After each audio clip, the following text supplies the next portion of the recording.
In 1959, a small Indian team marched into the heart of the Himalayas, chasing two ruthless giants, one conquered, the other undefeated, where crevasses swallowed hope, storms erased paths, and survival itself became the final summit.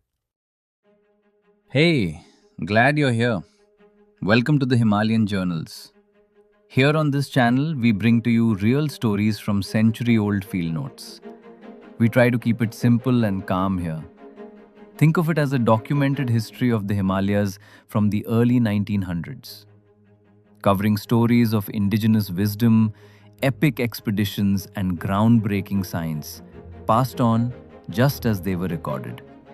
Subscribe, zone out, binge.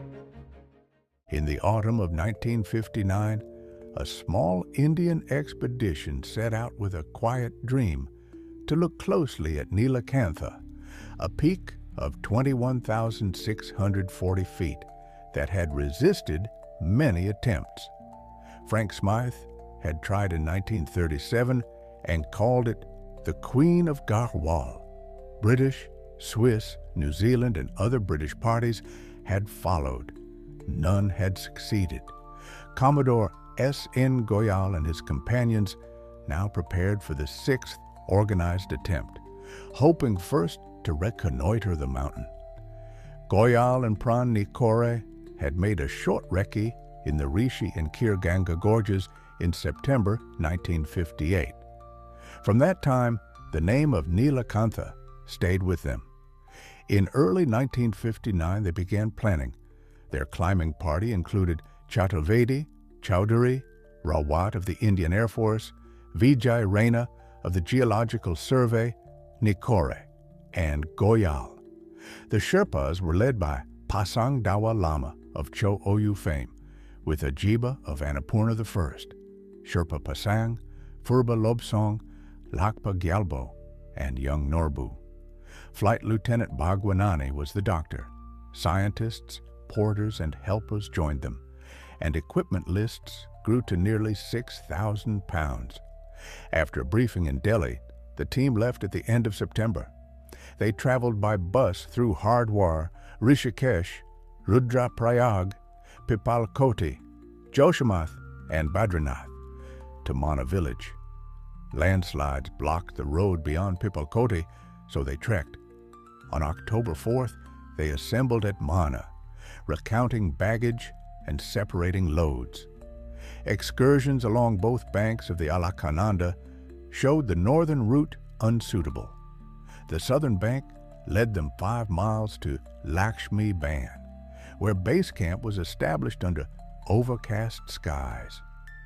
On October 7th, with clear weather, the team saw the bare eastern face of Chowkamba, 23,420 feet, and the dome of Nilakantha. They decided to divide into two parties. One would attempt Chowkamba on October 8th, the other would probe Nilakantha on October 9th. The Chowkamba party established a forward base by October 10th and Camp 1 above 15,000 feet. They found crevasses wide and deep and avalanches constant. Rawat later recalled the climb. On October 13th, they began their assault. Crossing moraine and glacier, they reached the massif below an ice fall. On October 14th, they struggled over crevasses and a near vertical wall. By nightfall, they camped near a deep crevasse at about 17,500 feet.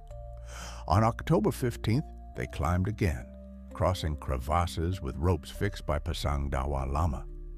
By mid-afternoon, they reached a col at just over 19,000 feet. At dawn on October 16th, they set out for the summit in knee-deep snow. Near 23,000 feet, darkness forced them into a crevasse for a bitter night without tent or food. At dawn, they climbed again and reached the summit within a couple of hours. Exhausted, they planted their flags and admired Mukut Parbat, Nilakantha, and distant peaks. They descended quickly leaving ropes behind. Back in camp, they found frostbite in their feet and began the return for medical help.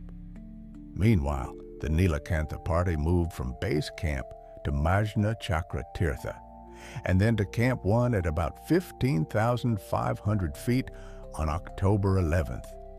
They studied rock faces and ice walls and tried different routes.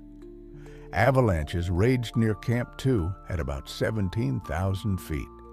Higher camps followed, one at about 19,000 feet on October 17th, then Camp 4 near 20,000 feet. The great ice wall above proved steep and dangerous. A blinding snowstorm swept the range. Rena and Pasang had climbed well above 20,000 feet, but were forced to turn back. Strong winds above 14,000 feet ended the expedition. The climbers returned grateful for the service of the Mana porters and the guidance of Pasang Dawalama and Ajiba. They thanked the Meteorological Department, All India Radio, and local authorities. Chokamba had been climbed. Nilakantha had been studied to a considerable height. The mountains kept their silence, and the expedition came to its close.